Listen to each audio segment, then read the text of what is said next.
Have you ever wondered what makes you yawn when you see someone yawning? When you see someone yawn, your brain automatically mirrors the behavior. This involves special brain cells called mirror neurons.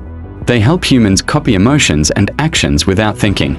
That's why yawns spread through seeing someone yawn, hearing a yawn, or even thinking about it. People are more likely to catch yawns from people they feel emotionally connected to. So yawning isn't just tiredness. It may actually be your brain syncing with other people. Are you yawning right now?